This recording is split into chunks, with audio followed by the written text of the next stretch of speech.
میری کیا حیثیت کہ میں ان کے بارے میں بات کر سکوں. میں تو وہی الفاظ بولتا ہوں جو اللہ نے ادا کیے ہیں ان کے بارے میں.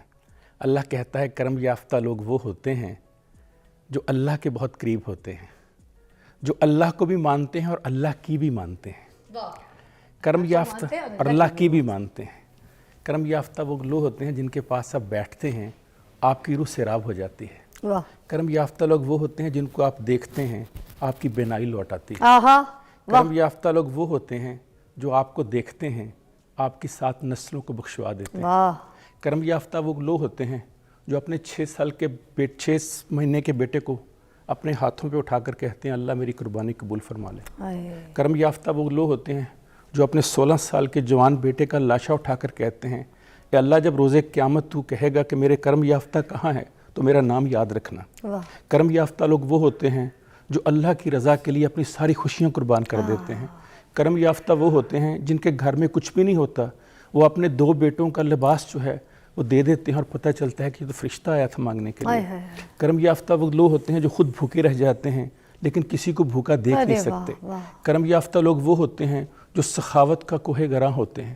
کرم یافتہ وہ لوگ ہوتے ہیں جو بہادری اور شجاعت میں سب سے اول ہوتے ہیں. کرم یافتہ وہ لوگ ہوتے ہیں جو دینے میں 2 + 2 4.5 ہوتے ہیں اور لینے میں 2 + 2 0 ہوتے ہیں. کرم یافتہ وہ لوگ ہوتے ہیں جن کے پاس آپ بیٹھتے ہیں آپ کو اپنے دکھ درد بھول جاتے ہیں. کرم یافتہ لوگ وہ ہوتے ہیں جن سے آپ بات کرتے ہیں تو آپ کو لگتا ہے کہ میری زندگی کا آنے کا مقصد پورا ہو گیا. کرم یافتہ لوگ وہ ہوتے ہیں جس ماحول میں ہوتے ہیں اسے معطر کر دیتے ہیں. کرم یافتہ وہ لوگ ہوتے ہیں جو آگ میں ہاتھ ڈالتے ہیں گل و گلزار کر دیتے ہیں. کرم یافتہ لوگ وہ ہوتے ہیں جن کی آگ بجھانے کے لیے چڑیا اپنے چونچ میں پانی لے کر آتی ہے. کرم یافتہ وہ لوگ ہوتے ہیں جن کو بچانے کے لیے ابابیلیں پتھر لے کر آتے ہیں. کرم یافتہ لوگ وہ ہوتے ہیں جو 313 ہو کر 1000 پہ بھاری ہوتے ہیں. کرم یافتہ وہ ہوتے ہیں جو جمعے کا خطبہ دیتے ہوئے کہتے ہیں اسرا من جبل, اسرا جبل کی طرف دیکھو دشمن آیا ہزاروں کلومیٹر دور, جب نہ موبائل تھا نہ انٹرنیٹ تھا, اور وہ کہتا ہے سپہ سالار میں نے حضرت عمر بن خطاب کی آواز وہاں پر سنی. کرم یافتہ لوگ وہ ہوتے ہیں جن کے بارے میں اقبال نے کہا پروانے کو چراغ ہے بلبل کو پھول بس, صدیق کے لیے ہے خدا کا رسول بس. کرم یافتہ لوگ وہ ہوتے ہیں جو اپنے سارے گھر کی جائیداد دولت پیسہ اٹھا کر مسلمانوں کو کنواں خرید کے دے دیتے ہیں. کرم یافتہ لوگ وہ ہوتے ہیں جو جنگ میں حضور پاک صلی اللہ علیہ وآلہ وسلم کے آمنے کھڑے ہو جاتے ہیں کہ اللہ میرا کچھ بھی نہ بچے لیکن میرے نبی کے اوپر آنچ نہیں آنی چاہیے. کرم یافتہ لوگ وہ ہوتے ہیں کہ جو بلال کو بلال حبشی رضی اللہ تعالیٰ عنہ بنا دیتے ہیں. کرم یافتہ لوگ وہ ہوتے ہیں جو صدیق کو صدیق اکبر کر دیتے ہیں. کرم یافتہ وہ ہوتے ہیں جو عمر کو فاروق بنا دیتے ہیں. کرم یافتہ وہ ہوتے ہیں جو عثمان کو ذوالنورین بنا دیتے ہیں. کرم یافتہ وہ ہوتے ہیں جو علی کو حیدر قرار کر دیتے ہیں. کرم یافتہ وہ ہوتے ہیں جو میرے جیسے عام انسانوں کو فوق البشر کر دیتے ہیں. کرم یافتہ وہ ہوتے ہیں جو ہمارے گناہوں کو ایک نظر میں بخشوا دیتے ہیں. کرم یافتہ وہ ہوتے ہیں کہ اللہ ان سے پوچھتا ہے خود ہی کو کر بلند اتنا کہ ہر تقدیر سے پہلے خدا بندے سے خود پوچھے بتا تیری رضا کیا ہے. ان کی رضا کے بغیر کائنات کی نبضیں نہیں ہلتی. کرم یافتہ وہ ہوتے ہیں جب تک اذان نہ دیں سورج نہیں طلوع ہوتا. کرم یافتہ وہ ہوتے ہیں جب تک نماز نہ پڑھیں سورج غروب نہیں ہوتا. کرم یافتہ وہ ہوتے ہیں جو رات کو دن اور دن کو رات کر دیتے ہیں. کرم یافتہ وہ ہوتے ہیں جو کانٹوں کو پھولوں میں کنورٹ کر کے رکھ دیتے ہیں. کرم یافتہ وہ ہوتے ہیں جو بیمار کو ہاتھ لگاتے ہیں شفا عطا کر دیتے ہیں. کرم یافتہ لوگ وہ ہوتے ہیں جو اللہ تعالیٰ کے اتنے قریب ہوتے ہیں اتنے قریب ہوتے ہیں. کرم یافتہ کے بارے میں کسی نے کہا پہلے تے دل کھول کے اور زور زور دی ہسے پھر وہ چیکا مار دے قبراں دے ول نسے. اللہ دے کرم یافتہ بندے. اللہ کے کرم یافتہ بندوں کو جب دنیا کی سمجھ آ جاتی ہے تو وہ دنیا سے ہاتھ اٹھا لیتے ہیں. پھر وہ اپنے خالق کے ساتھ ڈائریکٹ ڈائلنگ ہو جاتی ہے ان کی. پھر ان کو دنیا بہت چھوٹی لگنا شروع ہو جاتی ہے. کرم یافتہ لوگ وہ ہوتے ہیں جن کی محفل میں جب آپ بیٹھتے ہیں تو آپ خود کو ایلیویٹ محسوس کرتے ہیں. کرم یافتہ وہ ہوتے ہیں کہ جب آپ کانٹا ہاتھ میں پکڑتے ہیں تو لگتا ہے پھول ہاتھ میں آ گیا. جب آپ انگارہ ہاتھ میں پکڑتے ہیں لگتا ہے آپ کے ہاتھ میں کوئی خوبصورت چیز آ گئی. کرم یافتہ وہ ہوتے ہیں جو بلیک اینڈ وائٹ کو کلرفل کر دیتے ہیں. کرم یافتہ وہ ہوتے ہیں جو ایک نظر سے گناہوں کو اس طرح پاک کر دیتے ہیں جیسے ابھی بچہ ماں کے پیٹ سے پیدا ہوا. 46 آیات ہیں, 46 آیات اللہ تعالیٰ کی کتاب بائبل میں کرم یافتہ لوگوں کے بارے میں. کرم یافتہ لوگوں کے بارے میں سورہ انبیاء کی آیت نمبر 69 میں اللہ تعالیٰ ارشاد فرماتے ہیں سورہ نساء کی آیت نمبر 69 میں کہ جو اللہ اور اللہ کے رسول کے قریب ہوتے ہیں، 4 لوگوں کی بات کی اللہ تعالیٰ نے. پہلے انہوں نے کہا کہ انبیاء ہیں، پھر انہوں نے کہا صدیقین ہیں، پھر انہوں نے کہا شہداء ہیں، پھر انہوں نے کہا صالحین ہیں. یہ 4 اللہ کے کرم یافتہ لوگ ہیں. اللہ کے کرم یافتہ لوگوں کے بارے میں قرآن مجید کی 20 آیات ہیں. سورہ حدید میں اللہ تعالیٰ فرماتا ہے کہ وہ لوگ جنہوں نے فتح سے قبل اپنا مال خرچ کیا، یعنی فتح مکہ سے پہلے جنہوں نے مسلمانوں کے لیے اپنی قربانی دی. اسی طرح اللہ تعالیٰ سورہ توبہ میں فرماتا ہے مہاجرین انصار میں جنہوں نے اسلام قبول کرنے میں پہل کی، جنہوں نے اپنے بھائی اور بہنوں کی مدد فرمائی.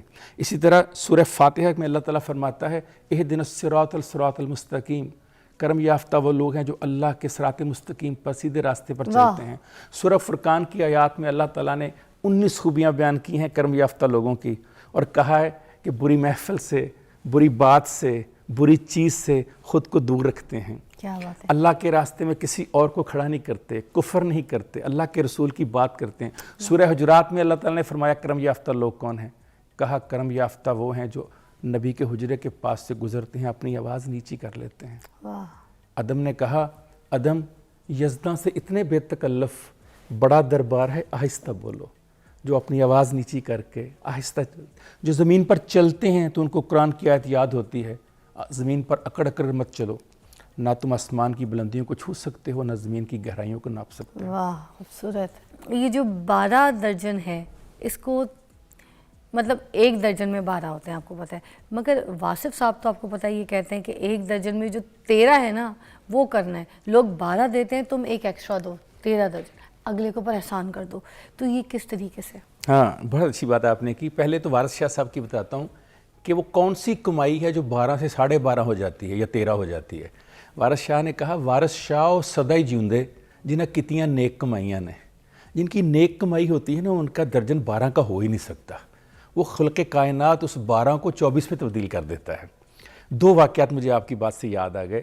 میں دا نیوز اخبار میں آرٹیکل لکھا کرتا تھا، صحافت کرتا تھا، ارلی 90s کی بات ہے. تو سلطان رئیس صاحب کا انٹرویو کا مجھے کہا گیا کہ ان کا انٹرویو کرنا ہے. آپ جانتے ہیں سلطان رئیس صاحب ایک تاریخ ہے پوری پاکستان کی. پنجابی فلموں کے حوالے سے ان کا کردار کوئی شخص پاکستان میں دنیا میں اور Guinness book of world record میں ان کا نام ہے بغیر حاجی صاحب کا.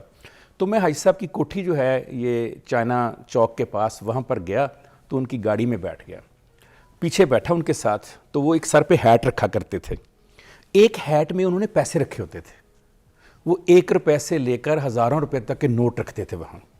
اب ہوا کیا، جو ہی ہم وہاں سے نکلے لارنس روڈ پہ، تو جہاں جہاں گاڑی ان کی رکتی تھی نا اشارے پہ، تو حاجی صاحب ایسے مجھ سے باتیں کرتے کرتے، کوئی مانگنے آیا، فقیر آیا، شیشہ نیچے کیا، دیکھ مجھے رہے ہیں، پیسے اسے دی جا رہے ہیں. اب وہاں سے یہ سلسلہ شروع ہوا اور ملتان روڈ پہ جو اسٹوڈیو ہے، باری اسٹوڈیو، وہاں تک یہ سلسلہ جاری رہا.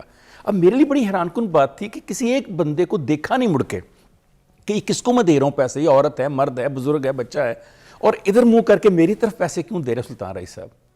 تو جب ہم اسٹوڈیو پہنچے تو وہاں پر بھی اسٹوڈیو کے جو چوکیدار تھے، ملازم تھے، ان کو بھی دے رہے ہیں بغیر دیکھے.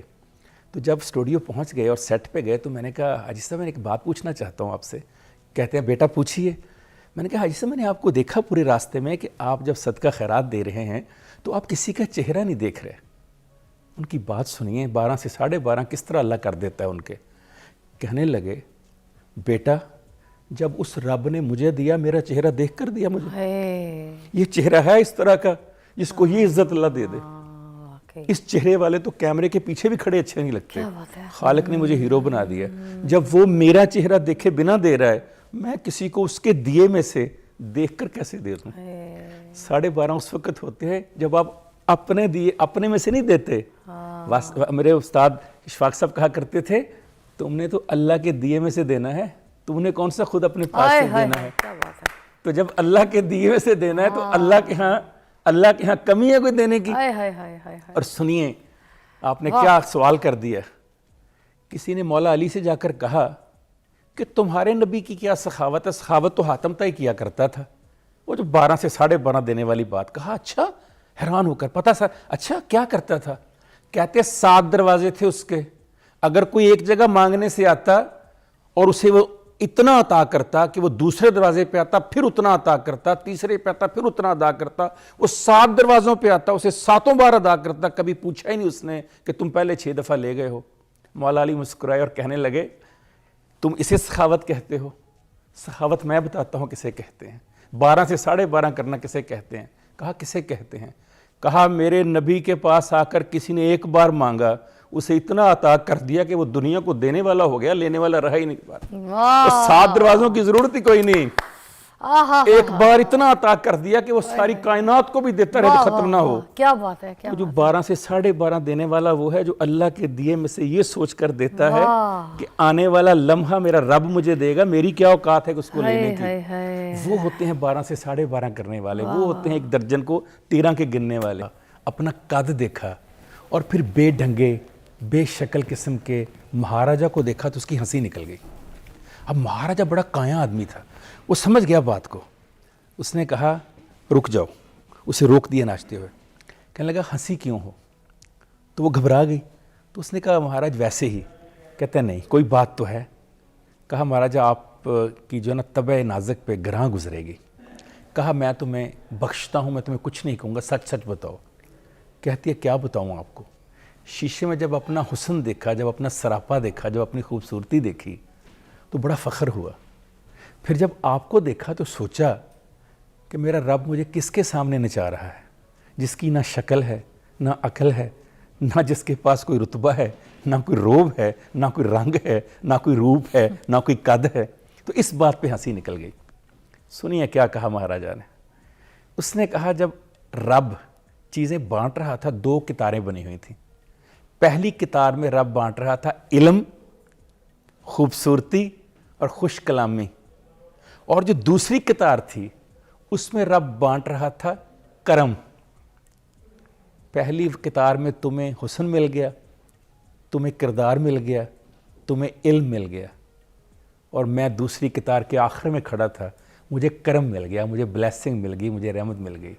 مورا ایک بات یاد رکھنا, خالق جسے کرم دیتا ہے اس کے آگے حسن کو, کردار کو اور کلام کو ناچنا پڑتا ہے. کرم والوں سے پنگا نہیں لینا. ابھی آپ نے سٹارٹ میں کہا کرم والوں سے پنگا نہیں لینا. تو کرم جن کے پاس ہوتا ہے ان کے گھر کی لونڈی بن جاتی ہے, غلام بن جاتی ہے باقی ہر چیز. خالق جب کرم کرتا ہے کسی پر, خالق نہ شکل دیکھتا ہے, خالق نہ عقل دیکھتا ہے, خالق نہ حسن دیکھتا ہے, بلکہ کرم ہی اس کا حسن ہوتا ہے, کرم ہی اس کا کردار ہوتا ہے, کرم ہی اس کی کلام خوش کلامی ہوتی ہے, کرم ہی اس کی بہادری ہوتی ہے. اسی لیے بابا بلے شاہ کو کہنا پڑا جے دیکھاں اپنے عملاں ولے کچھ نہیں میرے پلے, جے دیکھاں تیری رحمت ولے بلے بلے بلے. یہ جس پہ رحمت آ جاتی ہے, کرم آ جاتا ہے, وہ پھر ساری چیزوں سے بے نیاز ہو جاتا ہے. اللہ اپنے بارے میں کہتا ہے نا اللہ الصمد, میں بے نیاز ہوں. تو اللہ اپنی بے نیازی اپنے لوگوں میں بانٹ دیتا ہے جس پہ کرم کرتا ہے. وہ بے نیاز ہو جاتے ہیں ان چیزوں سے. پھر وہ چھوٹے موٹے حسن کے, کلام کے, خوبصورتی کے محتاج نہیں رہتے, ان کی خوبصورتی کرم کے اندر آ جاتی ہے. اچھا کرم یافتہ لوگ ہوتے ہیں, یہ معاشرے میں زیادہ مثبت اثر ڈال سکتے ہیں آپ کو لگتا ہے؟ نہ صرف اس دنیا میں بلکہ ہر دنیا میں. بائبل کی ایک لائن ہے, سیدنا عیسیٰ علیہ السلام نے فرمایا اللہ تعالیٰ کے حکم سے, وہ کہتے ہیں کہ ایک برائی اور ایک بیماری ایک اچھے انسان کا اس کائنات, اس دنیا اور اگلی دنیا میں کچھ نہیں بگاڑ سکتی. کرم والے ہی ہیں جو معاشرے کو تبدیل کرتے ہیں. کیوں؟ کیونکہ ابھی آپ نے اور میں نے بات کی کہ وہ ان کا درجن 12 کا نہیں 13 کا ہوتا ہے. وہ دینے والے ہوتے ہیں, اوپر والے ہاتھ والے ہوتے ہیں, وہ کچھ کرنے والے ہوتے ہیں, وہ مددگار ہوتے ہیں, وہ غم گسار ہوتے ہیں, وہ چارہ ساز ہوتے ہیں, وہ دکھ دور کرنے والے ہوتے ہیں, وہ زخم مندمل کرنے والے ہوتے ہیں, وہ روتے کو ہنسانے والے ہوتے ہیں. وہ کہا نا افتخار عارف نے, گھر سے مسجد ہے بہت دور چلو یوں کر لیں, گھر سے مسجد ہے بہت دور چلو یوں کر لیں, کسی روتے ہوئے بچے کو ہنسا کر دیکھیں. اس کا بھی تو ثواب ہے. یہ صرف کرم والوں کو ملتا ہے, جو روتوں کو ہنساتے ہیں, جو بھوکوں کو کھانا کھلاتے ہیں, جو مسکینوں کا خیال رکھتے ہیں, جو غریبوں کا خیال رکھتے ہیں, جو بیواؤں کے سر پہ ہاتھ رکھتے ہیں. یہ کرم والے لوگ ہی تو ہیں. اچھا کاشف صاحب, یہ جو کہتے ہیں کہ زیادہ سیدھا نہیں بننا چاہیے, سیدھے بندے کو تو دنیا اٹھا کے کھا جائے گی, ٹھیک ہے, تو واصف صاحب تو کہتے ہیں کہ بھائی جو سیدھا سادہ بندہ جو ہے وہ بہت سادہ سا ہوتا ہے, ٹھیک ہے, اور عقل کی بات کرتا ہے, مگر دیکھنے میں تو آپ کو پتہ ہے کہ دنیا تو سیدھے بندے کو چھوڑتی ہی نہیں ہے. تو پھر یہ کس طریقے سے؟ صوفیاء کہتے ہیں کتنے خوش قسمت ہو تم کہ اگر دنیا تمہیں کھا جائے. دنیا کو کھلانے ہی تو ہم آئے ہیں, دنیا کو خوش کرنے ہی تو آئے ہیں. صوفیاء کا کام کیا ہے؟ اگر انہوں نے کھانا شروع کر دیا دنیا کو, پھر ان میں اور دنیا میں فرق کیا رہے گا؟ وہ تو دینے والے ہوتے ہیں, وہ تو وہ دیا ہوتا ہے جو اندھیرے میں روشنی پیدا کرتا ہے. انہوں نے لینا تھوڑا ہوتا ہے کچھ کائنات سے, وہ تو دینے والے ساری زندگی دیتے ہی رہتے ہیں. اس لیے جو آپ نے فرمایا کہ دنیا ان کو کھا جاتی ہے, وہ دنیا ان کو کھائے نہ کھائے, وہ دنیا میں سخاوت کرنے والے ہی, وہ آتے ہی اس کام کے لیے ہیں. ان کی خواہش یہ ہوتی ہے کہ ہم دنیا کو کچھ دے کر جائیں, وہ اپنے لیے بناتے ہی کچھ نہیں. ان کے لیے جو بن رہا ہوتا ہے وہ تو کائنات کے بعد جو کائنات آنی ہے روز قیامت, وہ تو اس کے لیے ارننگ کر رہے ہوتے ہیں, اس کے لیے کمائی کر رہے ہوتے ہیں. یہ والی دنیا کی کمائی تو ان کی ضرورت ہی نہیں ہوتی, یہ تو میری جیسے لوگوں کی گناہ گاروں کی ضرورت ہے. تو کیا کسی قوم یا کسی معاشرے پر اجتماعی طور پر اللہ کا کرم ہو سکتا ہے؟ ہاں, یہ کرم والے لوگ, بلکہ بہت خوبصورت آپ نے بات کی تو مجھے بابا شفاق احمد صاحب کی بات یاد آ گئی. میں نے ایک دن کہا بابا بڑے بڑے اور اچھے اچھے لوگ, کرم والے لوگ اٹھتے چلے جا رہے ہیں دنیا سے, کچھ اموات ہوئی بڑے لوگوں کی. تو انہوں نے بڑا خوبصورت جملہ بولا. انہوں نے کہا بڑے لوگ کسی بھی معاشرے کو انعام کے طور پہ دیے جاتے ہیں, سزا کے طور پر واپس لے لیے جاتے ہیں.